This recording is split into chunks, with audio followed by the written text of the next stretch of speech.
네, 오늘은 제목을 누가 우리를 대적하리요? 누가 우리를 대적하리요? 라는 제목으로 말씀을 전하도록 하겠습니다. 이스라엘 백성들의 출애굽 광야 행진은 그들만의 행진이 아니었습니다. 이방 나라들이 봤을 때는 이스라엘 백성들만 움직이는 것 같았었지만 막상 그들이 이스라엘 백성들과 마주했을 때는 그 가운데 하나님이 계셨음을 똑똑히 느끼고 경험을 하게 되었었죠. 그래서 오히려 하나님의 군대가 다가온다는 소식에 간담이 서늘해지고 두려워 떨었던 것이 사실입니다. 왜 그렇습니까? 보이지는 않지만 이들 가운데에 하나님이 함께 계셨기 때문에 그렇습니다. 하나님이 함께 하신다면 누가 막을 수가 있겠습니까? 바울 사도는 본문을 통해서 최종적인 구원의 확신에 대해서 얘기를 해주고 있어요. 구원의 확신, 너무나 중요하죠. 물론 우리는 헛된 구원의 확신은 가지면 안 돼요. 하지만 자신이 성경적인 신앙인지를 돌아보고 그것이 맞다면, 내가 정말 그리스도를 믿고 있다면 그리스도 안에서 구원의 최종적인 확신을 굳게 가질 수가 있어야 되는 거예요. 이러한 구원의 확신을 본문을 통해서 좀 살펴보려고 합니다. 본문은 질문 형식으로 되어 있죠. 그러니까 지금까지 내가 말했지만 이제 질문해 볼 테니 네가 한번 생각해 봐라, 이런 식으로 되어 있어요. 지금까지 내가 말했는데 내가 이제 다시 너한테 질문을 해볼게, 네가 생각을 해봐, 이런 얘기예요. 구원의 확신을 강조하고 있는 거죠. 본문의 31절에는 두 개의 질문이 되어 있습니다. 두 개의 질문. 첫 번째 질문은 그런즉 이 일에 대하여 우리가 무슨 말을 하리요? 이렇게 얘기해요. 이 일에 대하여 무슨 말을 하겠느냐? 여기서 이 일이란 무엇을 얘기를 할까요? 이 일, 앞에를 보면 되겠죠. 멀리 보면 로마서 전체, 좀 앞에만 보신다면 바로 앞에 26절부터 30절인데요. 한번 볼까요?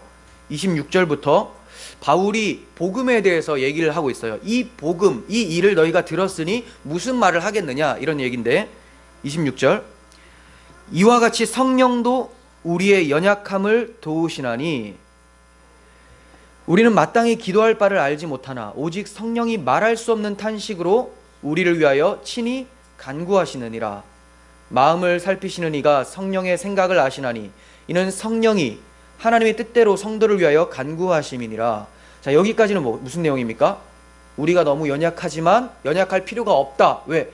성령이 너희와 함께 계시고 친히 너희를 위해서 말할 수 없는 탄식으로 간구하기 때문에 성령이 구한다는데 그거 안 들어지겠느냐, 이 얘기죠. 그러니까 걱정하지 말라는 걸 얘기하고 28절, 우리가 알거니와, 그러니까 무슨 말이에요? 로마에 있는 교회들, 즉 복음을 아는 그리스도인들은 다 안돼요. 여러분들도 아셔야 돼요. 무슨 얘기냐? 하나님을 사랑하는 자, 곧 그의 뜻대로 부르심을 입은 자들에게는 모든 것이 합력하여 선을 이루느니라. 모든 것이 합력해서 선을 이룬다. 여기서 모든 것은 뭘까요? 고난이나 박해나 궁핍이나 어떠한 일이 발생할지라도 하나님이 결국은 선을 이루시기 위해서 이걸 사용하시는 것이다, 이런 내용이에요. 이 선은 뭡니까? 고난 없고 나중에 떼돈 번다, 이런 얘기입니까? 아니죠. 이러한 것들을 통해서 선이신 하나님께로 나아가도록 만들어내신다, 이 얘기를 하고 있어요. 그러니까 염려할 필요가 없죠. 29절 더 봅니다. 하나님이 어떤 분이십니까? 하나님이 미리 아신 자들을 또한 그 아들의 형상을 본받게 하기 위하여, 자, 이게 선이에요. 그 아들의 형상을 본받게 하기 위하여 미리 정하셨으니 이는 그로 많은 형제 중에서 맏아들이 되게 하려 하심이니라. 또 미리 정하신 그들을 또 부르신 그들을 또한 의롭다 하시고 의롭다 하신 그들을 또한 영화롭게 하셨느니라. 아멘이 됩니까? 이 말씀.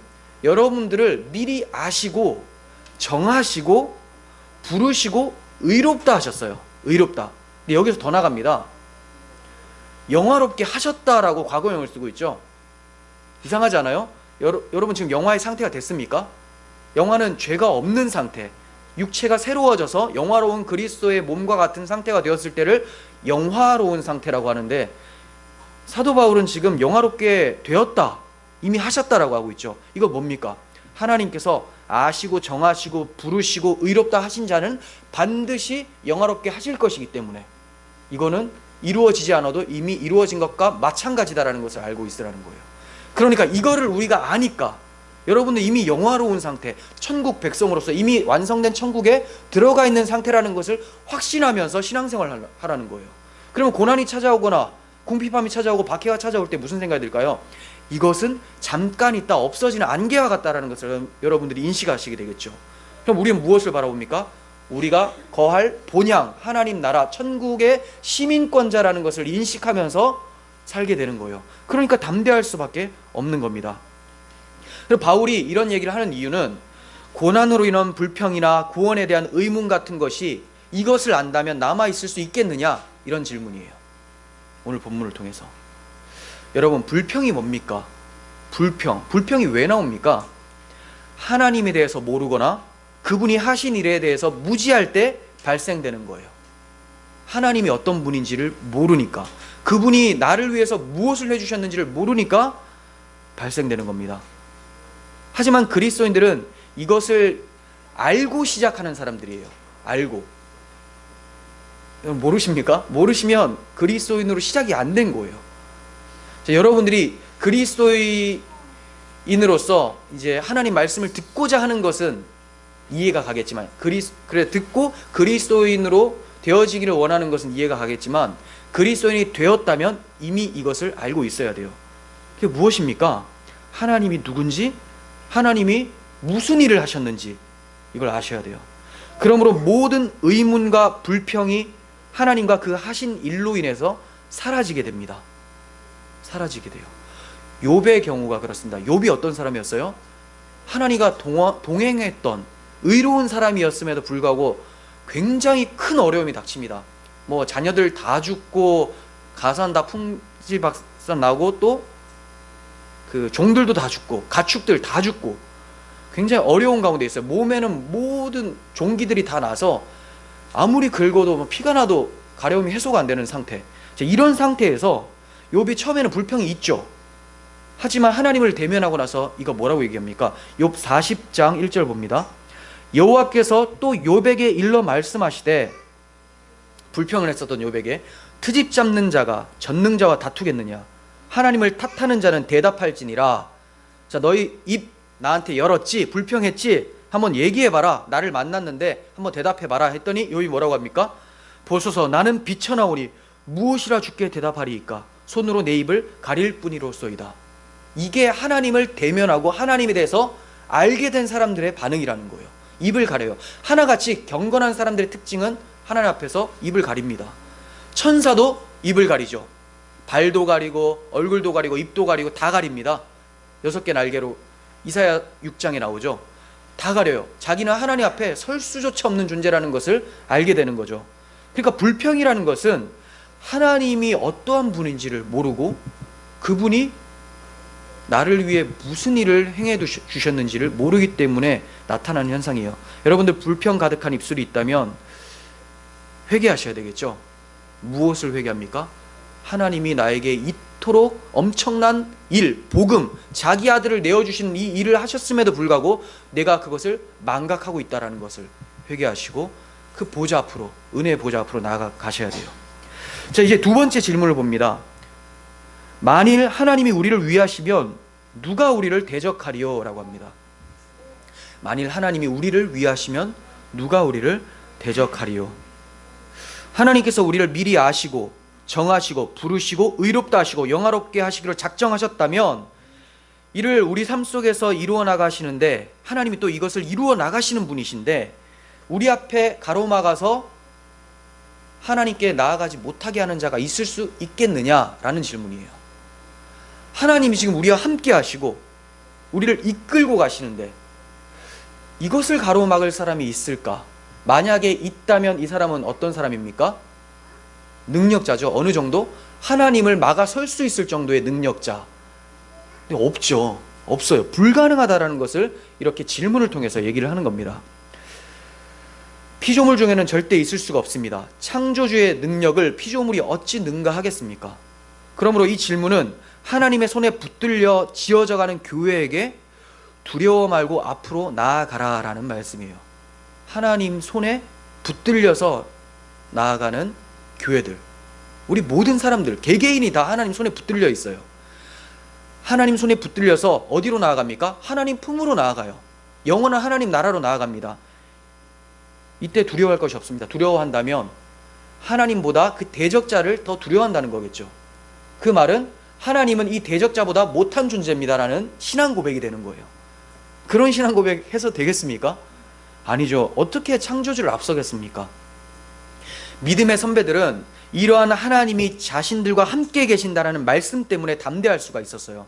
믿음의 선배들에게 하나님이 어떤 말씀을 주셨는지 좀 살펴보겠습니다. 이 말씀을 살펴볼 때 여러분들이 이건 누구에게 한 말이니까 이렇게 치부하지 마시고 이 말씀이 곧 오늘 나에게 하시는 말씀이라고 새겨 들으시고 주님의 음성을 들으셨으면 좋겠어요. 먼저는 아브라함에게 하시는 말씀입니다. 창세기 15장 1절. 이후에 여호와의 말씀이 환상 중에 아브라함에게 임하여 이르시되 아브라함아 두려워하지 말라. 나는 내 방패요 너의 지극히 큰 상급이다. 너의 방패고 지극히 큰 상급이다 라고 말씀하세요. 그리고 그의 아들 이삭에게 창세기 26장 24절. 그 밤에 여호와께서 그에게 나타나 이르시되 나는 내 아버지 아브라함의 하나님이니 두려워하지 말라. 내 종 아브라함을 위하여 내가 너와 함께 있어 내게 복을 주어 내 자손이 번성하게 하리라 하신지라. 복은 어떤 게 복입니까? 내가 너와 함께 있어. 자손이 번성하게 한다는 것은 하나님의 백성들을 이삭을 통해서 계속 번성하게 할 테니 이삭이 사라지지 않는다는 것을 얘기하죠. 이삭이 죽으면 안 돼요. 하나님께서 자기 일을 이루기 위해서는 이삭을 다 끝까지 사용하신다라는 것을 얘기하죠. 자, 그리고 야곱, 그의 아들 야곱, 창세기 28장 15절. 내가 너와 함께 있어 내가 어디로 가든지 너를 지키며 너를 이끌어 이 땅으로 돌아오게 할지라. 내가 내게 허락한 것을 다 이루기까지 너를 떠나지 아니하리라. 야곱은 지금 형 에서를 피해서 하란으로 도망가고 있는 상황이에요. 베델이라는 곳에서 베개도 없이 돌을 베개 삼아서 자고 있을 때 하나님께서 환상 중에 꿈속에서 나타나셔서 말씀하시는 거죠. 내가 너와 함께 있겠다. 이걸로 끝이에요. 함께 있으면 어떻게 됩니까? 너는 지금 피난자 신세지만 다시 돌아와서 약속의 땅에서 하나님을 예배하게 될 것이다. 왜? 내가 너와 함께 있으니까. 그러니까 두려워하지 말라는 거예요. 내가 내게 허락한 것을 다 이루기까지 너를 떠나지 아니하리라.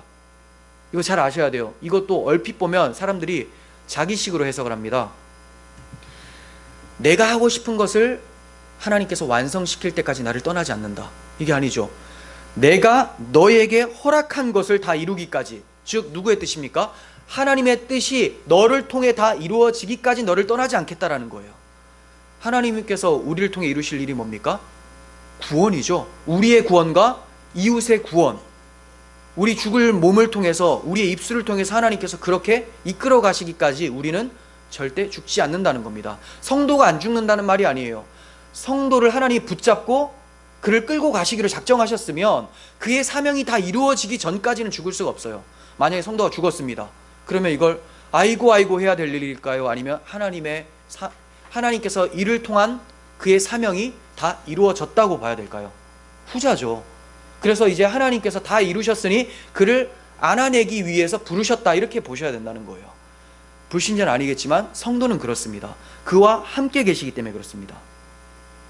그리고 이제 모세에게로 넘어옵니다. 모세에게 이 말씀하세요. 하나님이 이르시되 내가 반드시 너와 함께 있으리라. 내가 그 백성을 애굽에서 인도하여 낸 후에 너희가 이 산에서 하나님을 섬기리니 이것이 내가 너를 보낸 증거니라. 하나같이 모세의 꿈을 이룬다는 것이 아니라 하나님의 꿈을 하나님께서 모세를 통해 이루신다는 거죠. 그러니까 모세를 안 떠나가시는 거예요. 내가 반드시 너와 함께 있을 것이다. 너희가 이 산에서 예배할 것이다. 출애굽 전에 이미 말씀하시고 출애굽의 완성을 얘기를 하세요. 출애굽이 시작도 안 됐는데 이미 완성. 아까도 말씀드렸죠. 영화롭게 하셨다. 영화로운 것은 아직 끝나지 않았는데도 영화롭게 하셨다 하면서 점을 찍고 계시는 거죠. 하나님이 하신다면 하시는 겁니다. 뭐가 중요해요? 내가 반드시 너와 함께 있으리라. 하나님이 함께 계신다라는 사실이 얼마나 놀랍고 위대합니까? 하나님이 함께 하시다. 이거 네 글자로 뭡니까? 임마누엘이죠. 누구의 이름입니까? 예수 그리스도의 이름이죠. 그 하나님의 약속이 그리스도께서 오심으로 이루어진 거예요. 지금 여러분들이 예수를 주로 믿고 구원자로 믿고 계시다면 하나님이 함께 계시죠. 그러니까 좌절할 필요가 있겠습니까? 없다는 것을 오늘 본문에서 얘기를 해주고 있는 거예요. 좀 더 살펴보겠습니다. 찾은 김에 제가 실어놨으니까 여호수아에게도 말씀하세요. 여호수아 1장 5절, 내 평생에 너를 능히 대적할 자가 없으리니 내가 모세와 함께 있었던 것과 같이 너와 함께 있을 것임이니라.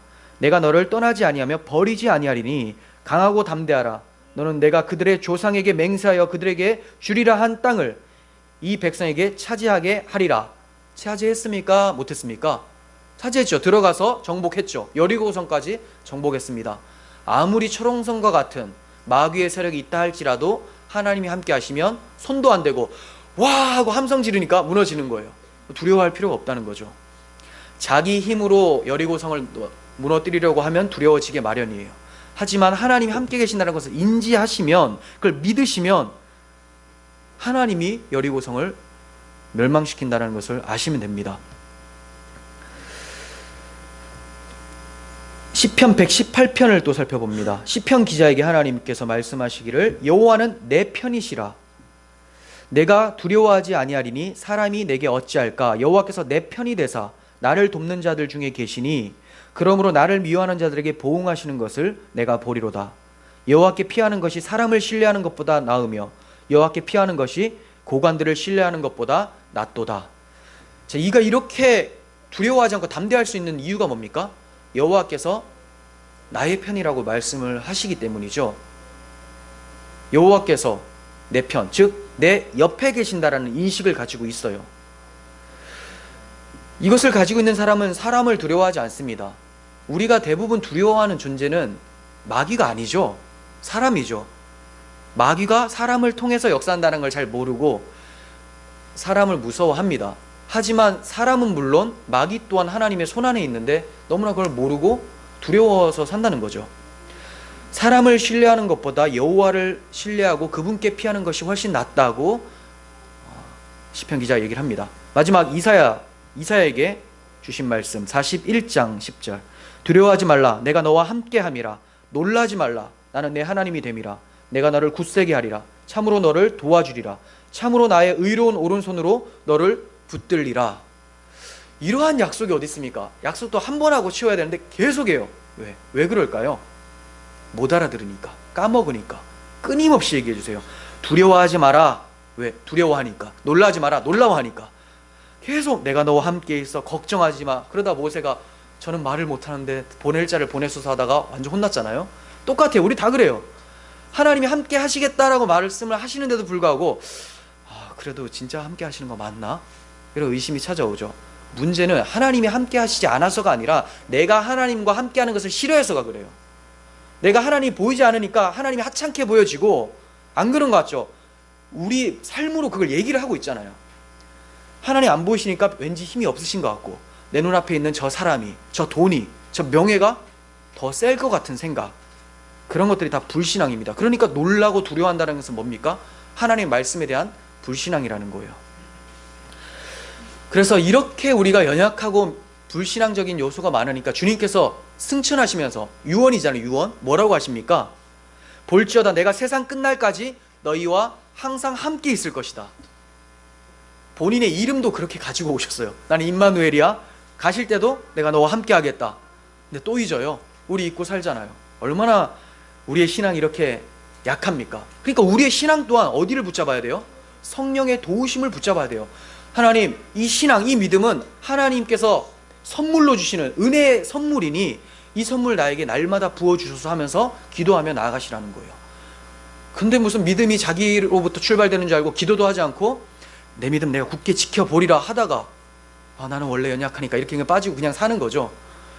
도대체 헤어나고자 하는 마음도 없고 하나님 붙잡으려고 하는 의지조차 없습니다. 너무나 게으르고 악한 종의 모습이 우리들의 모습 아니겠습니까? 그러니까 하나님께서 함께 하신다라는 그 말씀을 잊지 않기 위해서는 여러분들이 성령의 도우심을 구하고 믿음을 굳건하게 할 수 있도록 기도하셔야 된다는 거예요. 하나님이 지금 우리에게 무슨 말씀을 하고 계실까요? 수많은 믿음의 선배들한테 이 말씀을 주셨어요. 내가 너와 함께 하겠다. 그럼 오늘날 우리에게는 다른 말씀을 주실까요? 우리는 뭐 다릅니까? 똑같아요. 다 아브라함의 자손이다라고 갈라디아서 3장에서 얘기합니다. 너희들도 다 아브라함의 자손으로서 그의 유업을 이을 자니라라고요. 그럼 무슨 말이에요? 아브라함에게 한 약속, 이삭, 야곱에게 한 약속, 여호수아, 모세 모두에게 한 약속 너희들에게 동일하게 하겠다, 이런 거예요. 그러면 여러분 뭘 봐야 됩니까? 내가 너와 함께 하겠다. 그래서 성경을 통해서 우리에게 말씀하세요. 직통계시 오지 않는다고 해도 오는 게 더 이상해요. 정신이 이상해질 수가 있습니다. 하지만 잊지 말라고 뭐 주십니까? 기록된 성경을 주셨잖아요. 아브라함은 시간이 지나면 무슨 생각할까요? 내가 그때 잘못 들었나? 이런 생각할 거예요. 근데 지금 우리는 날마다 그런 생각 들지 않도록 은혜의 방편으로 이 성경 말씀을 주셨는데, 그 말씀은 온통 예수 그리스도 임마누엘에 대한 말씀인데도 불구하고 이 성경을 의지를 하지 않죠. 보지를 않습니다. 매일마다 열어서 여러분들이 확신하셔야 돼요. 하나님이 나와 함께 계신다. 이 말씀 잘 간직하고 계십니까?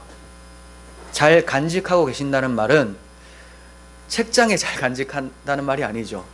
여러분들 마음에, 책장에 정말 잘 간직해요. 그래서 소복히 이제 먼지가 쌓이면 싹 털어내고, 오랜만에 교회 나가니까 내가 말씀을 잘 간직했다가 잃어버리지 않고 간다.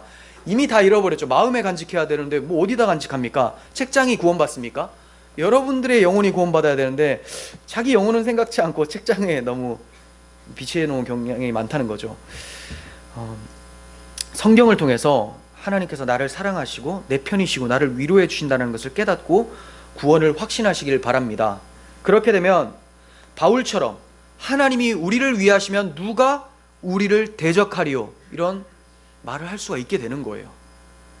이 사람이 걸어 다니면서 좌절 속에서 살았을 것 같아요. 얼마나 모진 매도 맞고 하도 때려가지고 죽은 줄 알고 성 밖으로 던져버렸잖아요. 이제 죽은 자니까 던져버렸어요.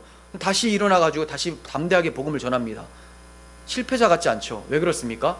하나님이 자기와 함께 계신다는 것을 아니까, 하나님이 누군지를 알고 또 하나님이 하신 일을 아니까. 그러면서 다시 성으로 들어갈 때 하나님께서 무슨 음성을 주십니까? 이 성 중에 내 백성이 많음이라. 이상하지 않습니까? 분명히 전도를 했는데 아무도 회개를 하지 않고 믿지를 않아요. 내 전도는 실패했다, 이 생각하지 않겠어요? 그런데 하나님께서 이 성 중에 내 백성이 많다고 하니까 바울이 그냥 다시 들어갑니다. 이게 바로 올바른 예정론 사용 습관이에요. 예정론, 하나님께서 예정한 사람 다 구원받는다고 하니까 어차피 내가 전도 안 해도 다 구원받겠네, 내가 이렇게 두드려 맞으면서까지 전도할 필요가 있겠나 라고 쓰는 나쁜 놈들이 있는 반면에, 또 바울은 어떻게 씁니까? 내가 아무리 두들겨 맞고 아무리 회개하지 않는 것 같아 보여도 하나님께서 택하신 자는 반드시 돌아온다, 하나님께서 이 성 중에 내 백성이 많다고 하셨으니까 그냥 가는 거예요.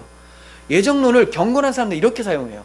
더 담대할 수 있도록, 두렵고 떨림으로 하나님을 의지할 수 있도록 사용을 하는데, 경건치 못한 사람들 어떻게 사용합니까? 자기의 게으름을 핑계 삼아서 예정론을 씁니다. 어차피 하나님이 하실 거니까.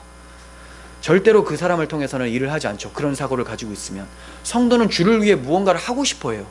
내가 한다는 것이 하나님께 도움이 아무것도 안 된다는 걸 알지만 받은 사랑이 너무 커서 뭐라도 해드리고 싶은 것이 성도의 마음이라는 거예요. 우리가 내놓는 것이 다 쇳덩어리라는 거 압니다. 하지만 하나님께서 우리가 하나님을 사랑해서 무언가를 내놓고 싶어하는 그 마음을 기뻐하시기 때문에 내가 실패하고 넘어져도 계속 주를 위해 살고자 하는 거죠. 내가 주를 위해 살아봤자 어차피 죄만 내놓을 거니까 아무것도 안 하겠다. 정말 아무것도 안 하는 인생으로 아무것도 아닌 곳으로 가게 됩니다. 주님께서 성령을 부어주시면 반드시 거룩한 열망을 가지고 주를 위해 살고자 하는 마음을 갖게 만드신다는 거예요. 하나님께서 우리를 어떻게 위해 주셨는지, 어디까지 위해 주셨는지를 잊지 마시길 바라요. 우리가 아직 연약할 때에, 우리가 아직 죄인 되었을 때에, 우리가 원수 되었을 때에 그 아들의 죽으심으로 말미암아 하나님과 더불어 화목하게 해주신 것, 이것이 우리 하나님께서 우리에게 해주신 일이에요. 우리가 의인일 때, 선인일 때, 선행할 때, 이게 아니죠.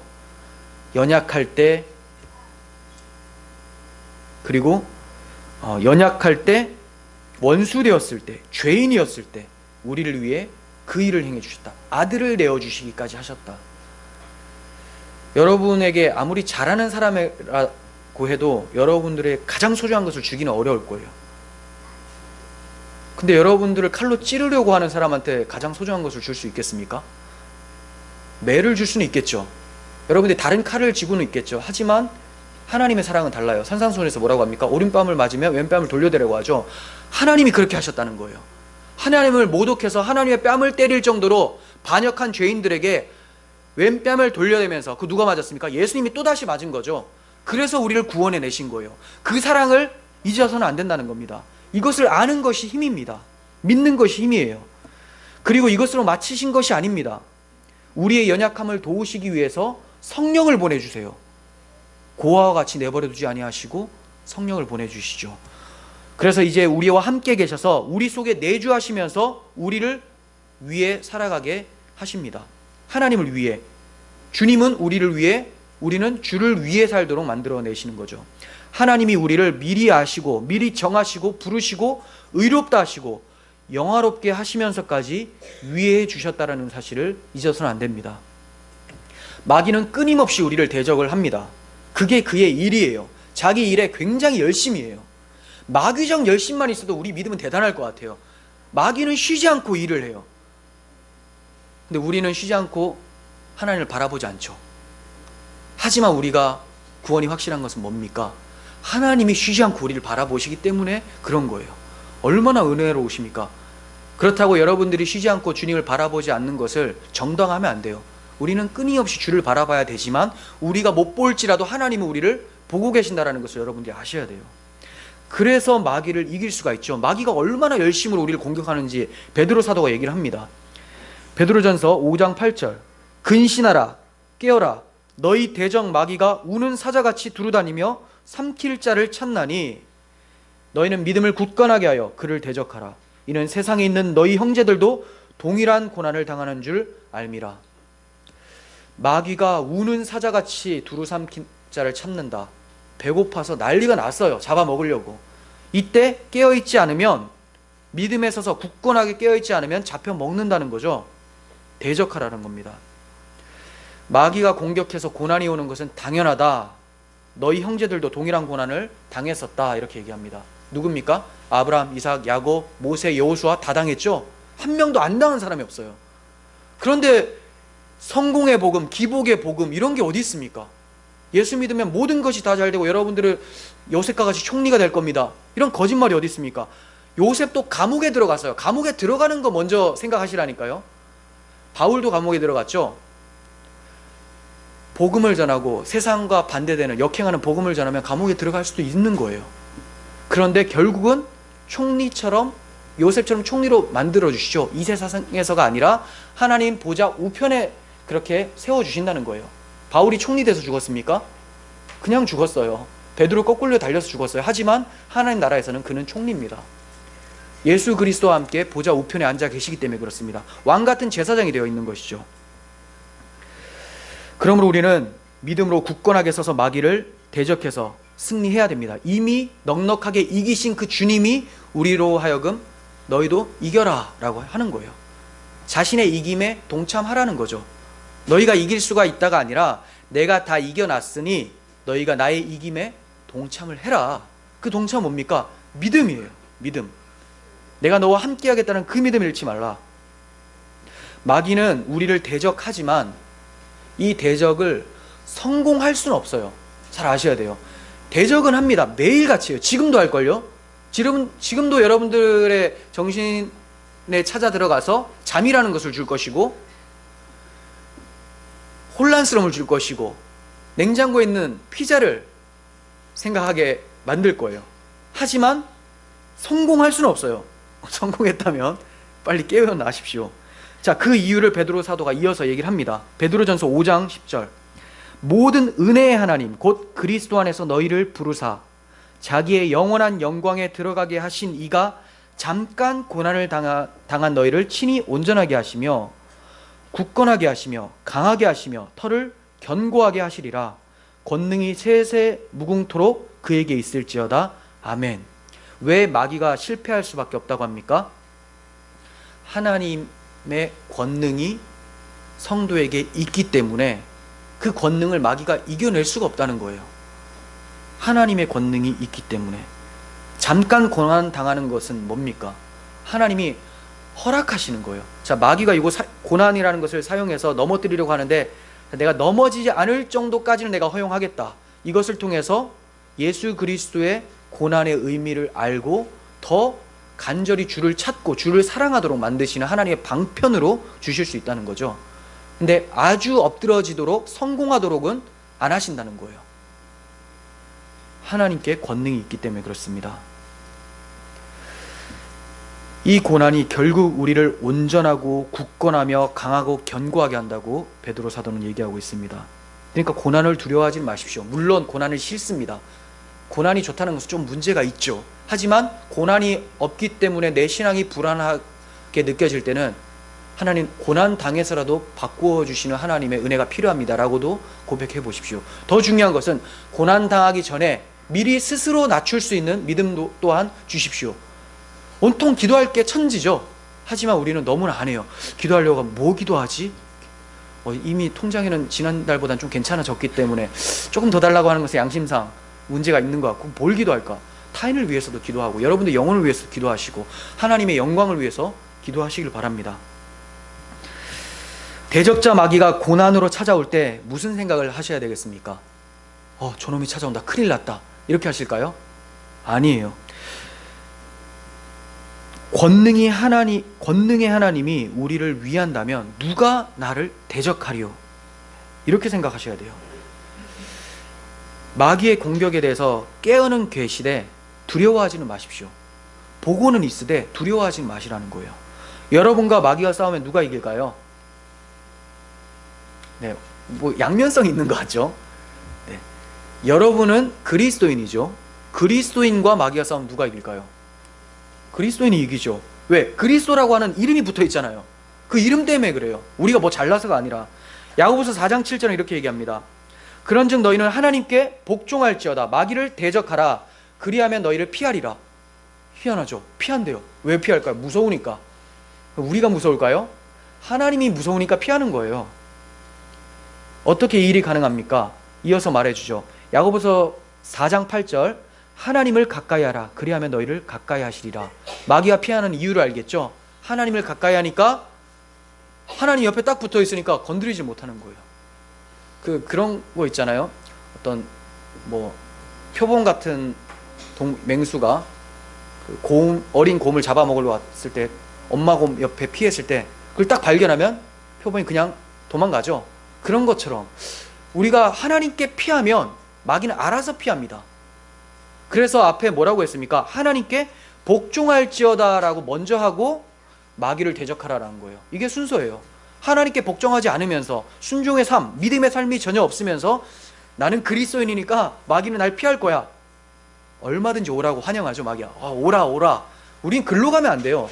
싸우러 마귀한테 가는 것이 아니라 하나님께로 피하면 마귀가 도망을 가는 거예요. 내가 갔더니 마귀가 피하는 것이 아니라. 대적은 그렇게 하는 겁니다. 하나님께 피하십시오.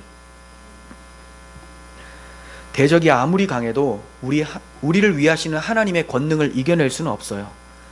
그러므로 우리의 구원은 안전하고 확실합니다. 이러한 권능이 그냥 우리에게 찾아온 게 아니에요. 이것은 하나님의 권능이므로 우리의 권능이 사실상 아닙니다. 그죠? 하나님의 힘이지 어떻게 이게 내 힘입니까? 근데 하나님의 힘이 내 힘으로 다가오려면 무슨 일이 발생되어야 된다는 거예요. 그게 뭡니까? 하나님의 아들이 이루신 십자가로 인해서 아버지의 권능이 우리에게 주어지게 된 거예요. 다시 말해서 죄인이었던 우리가 하나님의 아들의 십자가 대속을 통해서 하나님의 아들이 된 거죠. 하나님의 아들이 됐으니까 아버지의 권능이 내 권능이 되는 거예요. 하나님과 아무 관계가 없는 사람이면 하나님의 권능이 그에게 안 갑니다. 하지만 아들은 아버지의 힘이 자기의 것이죠. 아버지의 재산은 어차피 아들의 것이죠. 마찬가지입니다. 우리가 하나님의 아들이 되지 않으면 하나님의 권능은 우리의 것이 아니에요. 하지만 아들이 되었어요. 내가 잘해서가 아니라 하나님의 아들, 유일하신 그 독생자 예수 그리스도께서 죽어주심으로 우리를 하나님의 아들로 편입시켜 주셨다는 거죠. 이것을 믿을 때 여러분들이 하나님의 권능을 경험할 수가 있게 돼요. 그래서 십자가에서 복음에서 하나님의 능력이 나타난다는 것이 이런 겁니다. 여러분들이 십자가를 묵상하고 복음을 묵상한다면 여러분들이 하나님의 권능을 경험하고 마귀에게 대적하고 이겨낼 수가 있을 거예요. 로마서 8장 32절 찾아보겠습니다. 32절 본문 뒤에 이어집니다. 십자가로 인한 권능을 본문 바로 뒤에 이어서 설명을 합니다.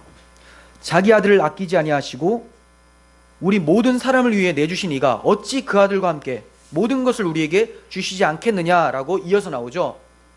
보세요. 누가 우리를 대적하리오라고 해놓고 바로 십자가 얘기를 해요. 복음을 얘기합니다. 왜 대적할 수 없게 됐냐면 바로 이 사실 때문이야. 그 아들이 모든 사람을 위하여서 대신 죽어주셨기 때문에 너희가 이런 얘기를 할 수 있는 거야. 이렇게 얘기하죠. 그리고 33절 또 누가라고 합니다. 누가절인데 저는 그렇게 봅니다. 누가절. 누가 능히 하나님께서 택하신 자들을 고발하리요. 의롭다 하신 이는 하나님이시니 누가 정죄하리요. 죽으실 뿐만 아니라 다시 살아나신 이는 그리스도 예수시니 그는 하나님 우편에 계신 자요 우리를 위하여 간구하는 자시니라. 누가 우리를 그리스도의 사랑에서 끊으리요. 환난이나 곤고나 박해나 기근이나 적신이나 위험이나 칼이랴. 기록된 바 우리가 종일 주를 위하여 죽임을 당하게 되며 도살당할 양같이 여김을 받았나이다 함과 같으니라. 그러나 그게 끝이 아니라는 거죠. 도살당하는 양처럼 보일지라도 그러나 이 모든 일에 우리를 사랑하시는 이로 말미암아 우리가 넉넉히 이기느니라. 예수 그리스도의 십자가 사랑 때문에 넉넉히 이긴다라고 얘기를 합니다. 어떤 일에? 모든 일에. 모든 일. 잘 아셔야 돼요. 여기 사업 성공 없어요. 이 모든 일은 모든 일이긴 한데 사업 성공, 여러분들의 명예를 회복하고 이런 거 없고 뭐였습니까? 몇 절이었죠? 환난이나 기근이나 몇 절이죠? 35절 후반부에 환난이나 곤고나 박해나 기근이나 적신이나 위험이나 칼이랴. 자, 요게 모든 일이에요. 그런데 이 모든 일을 그리스도인들은 필히 당하게 되더라라는 거죠. 그러니까 안 당하면 참 이상한 거죠. 이상한데 이게 당할 때 걱정하지 말라. 이 모든 일에 넉넉히 이긴다. 왜? 먼저 이기신 분이 있기 때문에. 너희가 그리스도의 몸이기 때문에 머리만 이기고 몸은 못 이기는 경우가 어디 있겠습니까? 그러니까 머리가 이기셨으니 몸인 너희들은 이미 이긴 거야. 고난 중에도 즐거워하라. 이렇게 말씀하는 겁니다. 십자가로 인해 넉넉히 이긴다고 말씀을 드렸어요. 하지만 그러려면 이 십자가의 권능을 받으려면 어떻게 해야 될까요? 제가 계속 역으로 얘기하는 거예요. 처음에는 두려워하지 말라. 하나님 함께 계십니다. 그럼 왜 두려워하지 않을까요? 하나님 권능 때문에. 이 권능이 그냥 옵니까? 십자가 때문에 옵니다. 그럼 이 십자가는 그냥 믿어집니까? 라고 하는 거예요. 이 십자가의 권능을 받으려면 어떻게 해야 됩니까? 십자가에 못 박힌 자만이 십자가의 권능을 경험을 합니다. 십자가가 자기 십자가가 되었기 때문에. 예수님이 그렇게 말씀하시죠. 나를 따라오거든 자기 십자가를 가지고 따라오라. 이 말은 예수 십자가, 나의 십자가 따로 있는 게 아니죠. 내가 십자가를 질 텐데 이 십자가에 너도 못 박혀 죽어야 된다. 즉 회개를 얘기합니다. 자기 부인을 얘기해요. 자기를 부인할 때 십자가에서 부활하신 그리스도와 함께 살면서 그 권능을 경험하게 되는 거예요. 그러니까 나는 십자가 믿어요. 십자가 뭔지도 모르고 믿는 거죠. 십자가를 믿으려면 회개하시고 자기를 부인하시고 그리스도를 위해 살고자 고백하며 따라가야 된다는 거예요. 그것이 바로 십자가입니다. 그런 자들에게 십자가의 능력, 하나님의 권능이 나타나는 거죠. 그럴 때 마귀가 피합니다. 십자가에서 마귀는 아무 힘을 못 써요. 마귀가 하려고 했던 건 정죄죠. 정죄.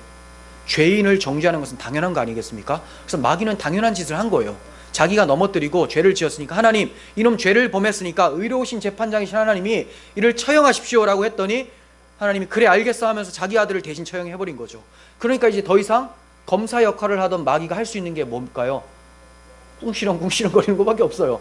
뭐 법정에서 내놓을 게 없어요. 이미 법정 선언은 끝났으니까. 의롭다함을 받아버렸기 때문에, 그리스도로 인하여서. 그래서 마귀가 십자가에서 힘을 잃습니다. 그래서 우리는 그 십자가를 하나님의 권능이라고 합니다. 이 정죄감이라는 것이 우리를 얼마나 괴롭힙니까? 여러분 그리스도인임에도 불구하고 정죄감이 계속 따라다니면서 내가 이렇게 율법을 못 지키니까 지옥 가는 거 아닌가? 계속 이 생각을 하시죠. 물론 여러분들이 그리스도를 믿지 아직 않는다면 그 정죄감에 빠지셔야 돼요. 그리고 그 정죄감이 얼마나 무서운지를 아시고 정죄감에서 해방시켜 주실 그리스도를 붙잡으시면 돼요. 그런데 그리스도를 붙잡는다고 고백을 했어요. 그럼에도 계속해서 정죄감이 따라와요. 이건 누가 주는 겁니까? 마귀가 주는 거죠. 또 조심해야 될 게 있습니다. 나는 정죄감이 없다라고 하면서 주를 위해 살고자 하지 않으려고 하는, 어차피 그렇게 안 살아도 나는 구원 받았으니까 라고 하는 그러한 사고들, 그거는 어디로 가야 됩니까? 지옥 갈까 두려워해야 돼요. 두 가지입니다. 그러니까 저는 두 개를 같이 말을 하는 거예요. 그러니까 여러분들이 정죄감에서 피해야 될 이유는 뭐냐? 내가 예수를 믿고 그분만이 나의 주인이고 그분을 위해 살고자 하는 마음이 있다면 정죄감에서 벗어나십시오. 여러분들이 거룩한 삶의 모습이 많이 드러나지 않는다 할지라도 여러분들은 그리스도를 믿는 사람이 맞아요. 하지만 더 많이 드러내기 위해서 성화의 삶을 걸어가기 위해서 애쓰는 모습이 있어야 돼요. 그렇게 되기를 또 소망해야 되고, 하지만 이 귀한 복음을 여러분들의 방종을 위해 사용한다면 여러분들은 두렵고 떨려 하셔야 돼요. 정죄받습니다. 율법에 의해서. 왜냐하면 한 번도 그리스도의 십자가에 피해 본 적이 없으시기 때문에 그렇습니다. 그리스도인은 정죄감을 벗어나야 되고, 그리스도인이 아니라면 율법의 정죄를 받고 그 안에서 애통하시고 예수를 믿으심으로 정죄감에서 해방되시길 바랍니다. 하나님은 우리가 승리의 삶을 살아갈 수 있도록 우리를 불러주시고 계시는 거예요. 이 부르심의 방법이 뭐냐? 회개라는 거예요. 회개하라, 돌아오라, 이거죠. 돌아오라. 우리를 위해서예요. 좀 전에 야고보는 하나님을 가까이 하라라고 했죠. 그럼 어떻게 한다고 했습니까? 그리하면 하나님이 너희를 가까이 하시리라. 하나님이 여러분들을 멸망시키려고 부르시는 것이 아닙니다. 회개하라고 부르실 때는 와서 돌아오면 때리려고 하는 게 아니에요. 돌아오기만 하면 얼마든지 받아주시겠다라는 거예요. 무엇이 문제예요? 돌아가고 싶어 하지 않는 내 마음, 고집스러운 문제예요. 그래서 조금은 더 악을 행하다가, 왜 악이 주는 기쁨이 있거든요. 마귀적 기쁨, 세속적 기쁨. 조금 더 저 사람을 미워하다가, 조금 더 횡령을 하다가 내가 나중에 한 번에 회개할게요 라고 하는 거. 참 대단해요. 회개가 자기로부터 일어난다고 생각하는 거죠. 믿음이 은혜의 선물이라고 하는데 회개는 어떻게 은혜의 선물이라고 생각을 안 합니까? 그죠? 회개 또한 은혜의 선물이에요. 그래서 하나님께 은혜를 구하면서 하나님 회개할 수 있도록 도와주세요 라고 하는 것이 회개의 시작이에요. 그러한 간절함도 없고 언젠가는 회개하겠지, 나중에 죽기 전에 하면 되지. 언제 죽을 줄 알고요? 모르죠. 우리는 하나님께서 지금 우리에게 생명을 주셨으면 지금 돌아서라는 거예요. 지금. 그리고 지금 그 자리에서 하나님의 영광을 나타내라고 하시는 겁니다. 하나님을 가까이 하지 않는 우리들의 마음을 확인해 보시고 이것에 대해서 회개하십시오. 이미 쏟아진 은혜는 이미 쏟아졌어요. 그 쏟아진 것을 맞지 않으려고 피하는 게 우리들의 악함이라는 거죠. 은혜 앞으로 나아가시면 됩니다. 로마서 2장 4절 보겠습니다. 혹 내가 하나님의 인자하심이 너를 인도하여 회개하게 하심을 알지 못하여 그의 인자하심과 용납하심과 길이 참으심이 풍성함을 멸시하느냐. 다만 내 고집과 회개치 아니한 마음을 따라 진노의 날, 곧 하나님의 의로우신 심판이 나타나는 그날에 이 말 진노를 내게 쌓는도다. 하나님의 긍휼하심으로 우리에게 말씀하시는 끈질긴 회개의 요청을 거부하면 승리의 계가가 아니라 진노를 쌓게 될 뿐이라고 얘기를 하고 있어요. 더욱이 집중하세요. 더욱이 우리가 회개해야 되는 이유가 뭡니까? 진노를 쌓는 것만이 아니라, 그거는 불신자가 생각해야 될 거고, 그리스도인이라면 진노 때문이 아니라 우리를 사랑하시는 아버지의 마음을 아프게 해드린 것, 그것 때문에 회개해야 된다는 거예요. 하나님 우리를 어떻게 살리셨어요? 자기 아들의 생명을 내어주시면서까지 살리셨잖아요. 사실 그런 존재가 못 되는데, 그럴 필요가 없는 존재잖아요. 근데 그럴 필요가 있다고 정하신 것은 하나님의 주권이에요. 하나님이 그냥 그렇게 사랑하겠다는 거예요. 내가 사랑할 만한 존재가 아니라 당신은 사랑받기 위해 태어난 사람이라고 하는데, 잘 아셔야 돼요. 그건 맞는데 원래 사랑받을 가치가 없는 자에게 사랑을 부여하시고 자기 아들을 내어주셨다는 거죠. 이렇게 우리가 살리심을 받았다면 그 아버지가 무서운 하나님이시겠습니까? 사랑스러운 하나님이에요. 그 아버지의 마음을 아프게 해드린 것 때문에 회개할 필요가 있는 거예요. 단순히 내가 지옥 안 가려고 하는 것이 아닙니다. 성도는 지옥에 갈 수가 없어요. 성도는 아버지의 영광을 위해 살고자 하기 때문에 회개하여 다시 십자가를 붙드는 겁니다. 정리하겠습니다. 이스라엘 군대는 광야에서 대적들 때문에 고생하지 않았습니다. 대적들 때문에 고생한 게 아니에요. 그들의 고생의 원인은 그들의 불신앙 때문이었죠. 마찬가지로 교회가 힘을 잃는 것은 외부적인 박해 때문에, 정부의 박해, 세상의 박해, 이런 것 때문에가 아니에요. 그런 것이 찾아올 수는 있어요. 하지만 교회가 힘을 잃는 것은 교회의 불신앙 때문이죠. 왜 불신앙이 찾아옵니까? 복음이 사라지니까. 여러분들 각자의 마음 가운데에 강단에서, 그리고 이 복음이 선포되어도 복음을 붙잡지 않으려고 하는 완악함 때문에 너무나 끈질깁니다. 마귀가 끈질기기 때문에 그래요. 딱 붙어 있어요. 하나님이 멀리 계셔서가 아니라 하나님께 가까이 가지 않으려고 하는 그 마음이 문제라는 겁니다. 자기 아들을 내어주시기까지 우리를 구원하신 하나님이 감사하고 사랑스럽지 않으십니까? 그분께로 돌아가시고 그분으로 인해서 권능을 경험하셔서 여러분의 인생길을 하나님과 담대하게 걸어가시기를 소원합니다. 기도하겠습니다. 거룩하신 하나님 아버지, 저희 너무나 미천하고 연약하고 완악합니다. 하나님의 도우심이 필요합니다. 또 그 도우심이 날마다 쏟아짐에도 불구하고 그것을 붙잡지 않는 우리들의 완악함까지도 회개합니다. 주님, 하나님이 우리를 위하시면 누가 우리를 대적하리요? 이 바울의 선포가 우리들에게 날마다 있길 원합니다. 우리와 동행하시며 늘 우리를 인도하시는 그 하나님이 모든 것을 내어주신 우리 아버지시라는 그 사실을 잊지 않는 저희들 되게 하여 주셔서 하나님 날아가는 이 나그네 길 가운데에 넉넉히 승리하며 담대하게 걸어갈 수 있도록 도와주시옵소서. 예수님의 이름으로 기도합니다. 아멘.